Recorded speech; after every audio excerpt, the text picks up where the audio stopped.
تەکنەلۆژیا لە ئێمە لە ساڵی 2000 دوای ڕوخانی ڕژێمی سەدام لە 2023 ئێمە توانیمانە تێکەڵی بەو جیهانی بوون و عولەمە ببین. پێشترە گەر ئێمە چاوەڕێمان کرد بە پێشکەوتنەکان ببین دەبواە لە زۆربەی وڵاتەکانی ناوچەکە بێ اینجا دەگەی شەهرێمی کوردستان، بەڵام خۆشبەختانە ئێستا زۆر کاتی پێشوی بگاتە دووبەی دەگاتە هەولێر، ینی ئەو پێشکەوتن و تەکنەلۆژیا و ئەوانە، ینی ئەم موبایلەی کە ڕۆژانە دەگاتە دەست خەڵک لە وڵاتێکی وەکو ئەمریکا ئاپڵ، ئەو کاتی کە خەڵک لە ئەمریکا هێشتا وەری نەگرتێ لە کوردستان بەشێکی وەرگیرا و خەڵک لێرە سڕێ بەگرتو وەری گرتووە.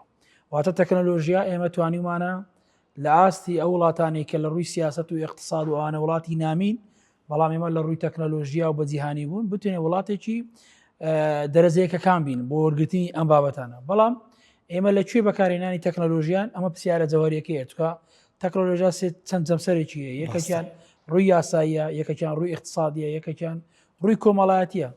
لەمانەدا لە چین ئەمانە کۆمەڵێک خاڵی گرنگن کە لە داهاتوودا بچینە خەڵکانێکی تر بەشی لە یاسایی ئەوانە بین قسە لەسەر پرسە بکەن. بەڵام گەنجانی ئێمە لە ڕووی سۆشیال میدیاوە لە ئاستی وڵاتانی پێشکەوتوی دنیان لە ڕووی وەرگرتن، بەڵام لە ڕووی بەکارهێنان و سوود وەرگرتن ئەم پرسیارە دەڕامان دەکێشی بۆ ناو خاڵێکە قەیرانەکان، ڕوبەڕووی کێشەکان، تاوانە گەورەکانی ناو سۆشیال میدیا، کوشتنی ئافرەت، هەموو ئەو پرسە لەکوێ دروست دەبێ لە بابەتی سۆشیال میدیاوە دروست دەبێ. بۆیە لە ڕووی بەکارهێنان ئێمە لە دەرەجەیەکی وڵاتەکانین وەرگرتن، بەڵام لە ڕووی بەکارهێنانی یاسایی و تەندروستەوە دەتوانین بڵم لە وڵاتانین کە لە خراپترینەکانی زۆر جار بووەتە هۆی کوشتن بەکارهێنانی سۆشیال میدیا. بەڵێ ینی زۆر کات سۆشیال میدیامە دەبینین لە دەرەنجامدا کوشتنی دەکەوێتەوە لە کاتی ساڵی 2020 و 2021 لە ئاماڵی ساڵی 2020 ڕێژەی تەلاق لە هەرێمی کوردستان 8500 تەلاق بووە.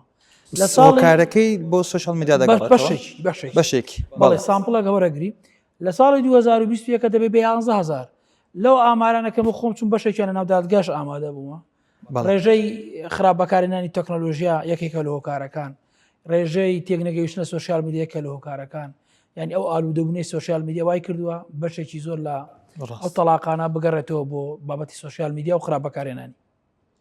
دەستەکانت خۆشبی، ئایا گەنجی ئێمە توانی یانە سەکۆی سۆشیال میدیا بەکاربین بۆ ئەوەی لە دوا ڕۆژدا سوودمان بێت بۆ وەرگرتن یاخود دۆزینەوەی هەلی کار لە ناو کۆمەڵگەکەمان؟ ئایا ئێمە ئێستا سێ جۆرە بێکاریمانێ لە هەرێمی کوردستان. بێکارێکمانەیە شەهادەی هەیە، تواناشی هەیە، بەڵام کاری دەست ناکەوێت.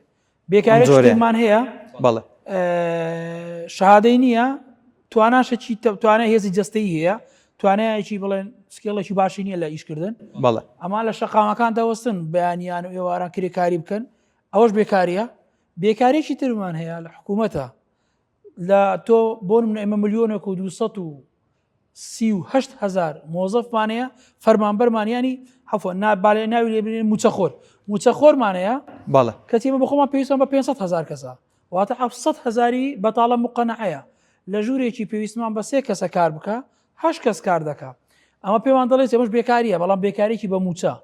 بەڵام کەتی بازار پێویستی بۆ نییە، بازار پێویستی بە گرافیکە، پێویستی بە دیزاینە، پێویستی بە ساڵۆنە، پێویستی بە دیزاینی خواردنە، چێژلێنەرە. بێزەحمەت ئەمانە لەکوێ ناو زانکۆکان و پەیمانکانی ئێمە نییە. ئێکاکە ئێستا گرافیک دوسێ کەناڵی خۆما وەکو سامپڵ وەرمانگرتێ لە هەولێر، دوو کەناڵی گەورەی کوردستانن، 13 مۆزەفیان هەیە، هەر 13 مۆزەف مانگی بە 6 وەرەقە موچەخۆرن لە پاکستان هاتون دیزاین و گرافیکیان بۆ دەکەن. بۆ تەنها لە گرافیک لە کوردستان پسپۆرێ گەورەکە نییە کەوایە هەلی کار بەکاردێ. ئێمە دەتوانین سۆشیال میدیا بکەینێ بەشێکی کاریگەر لە چی لە بەکارێن ینی لە دۆزینەوەی هەلی کارەکە. خەڵکمان هەیە، ئەمن ئافرەت خانم دەناسم، گەنج دەناسم، لە ڕێگای کچێکمان هەیە ناوی دێکانە لە یەکێک لە گوندەکانی منتیقی هەڵەبجەیە، لەگەم سپیکەر بوو لە تێدێکس بێکۆ قسەمان دەکە. کچێکە زانکۆی تاواکرێ گەڕایەوە گوندی بەرهەمی خۆماڵی گوندی دروست دەکا و بە ڕێگای سۆشیال میدیا بە جیهان و بە خەڵک دەناسێنی. ئەمە پێمان دەڵێ چی؟ واتە سۆشیال میدیا کە دێت سۆکەیەک بۆ دۆزینەوەی هەلی کار. خەڵکێکمان هەیە لە ڕێگای تیکتۆک و لە ڕێگای ئەو عالەمیانی شتێنی کە خەڵک زۆر بینەری دەبێت. سۆشیال میدیای کردووەتە بەشێکی گرنگ لە بابەتەکانی خۆی.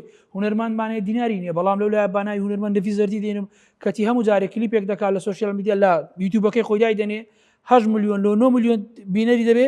ئێمە ئەو ڕاکێشانی بزنسەکە، ڕاکێشانی بزنسە لە سۆشیال میدیا یعنی خەڵکێک ئێمە هونەر چکە لە ژیانی خۆماندا سوۆسیال میدیا بەڵێ وەرزش ڕێکراوەیی میدیاکاری ئەگەر لە بابەتی جەمسەری بزنسەوە تەمەشات نەکرد ئەم کەسە سەرکەوتوو نابی بۆ دەڵێن ئەم گەنجە لەم کەناڵە بوو چوو ئەم کەناڵە 8,000 دلار پێشترێ 3,000 وەردەگرت چۆن دەبێ ئەم کەسە بستەوە کەناڵی ئافرین ئەو کەسە ئافرین بزنس دەکا ئافرین یاریزانێک یانەی لە نادی ئەربیل یاریەکە بە 3 میلیۆن دینار نادیەکی زەورای عێراقی دێن 10 میلیۆن دێنێ بابچی یاری بکە